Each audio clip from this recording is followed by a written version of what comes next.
Look, first of all, there's a kind of a big disconnect between what we're being told by those who work in the health service and indeed those who have to use the health service and the tone and content of the Minister's narrative, where essentially he was painting a very rosy picture of the health service and the success of the government in terms of addressing the staffing crisis, and that's what it is.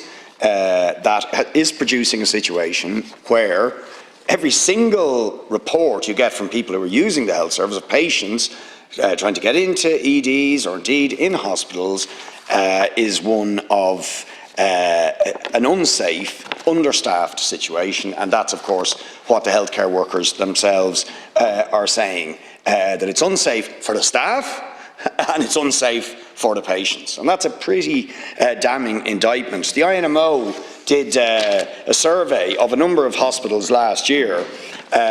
I'll just pick out St Vincent's because it's near me in terms of its findings. 70% of the staff, nurses and midwives, stated they felt pressure to work extra shifts. 73% said they had worked additional unpaid hours over their contracted hours over the last 12 months.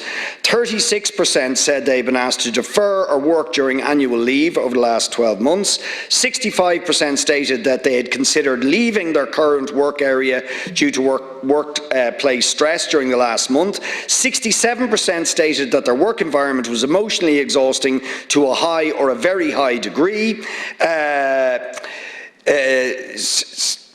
82% said they always or often felt worn out by the end of the day, and 69% said they always or often felt exhausted at the thought of another day at work.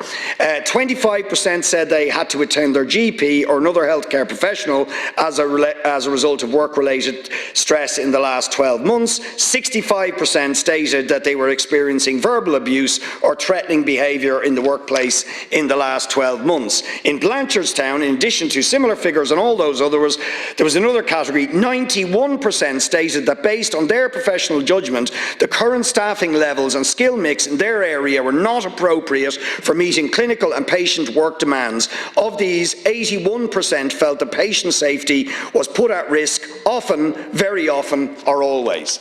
I mean, that is shocking stuff. Now, to cut a long story short, I was talking to Phil Nehay today. She said that the framework on self-staffing and skill mix needs to be underpinned with legislation, right? It mustn't be a standard, a recommendation. It needs to be a legislative requirement. HICWA and the HSA need powers to regulate, to ensure what is the framework is a scientific basis for patient safety and staff safety. That's what it is. So it needs to be legally implemented.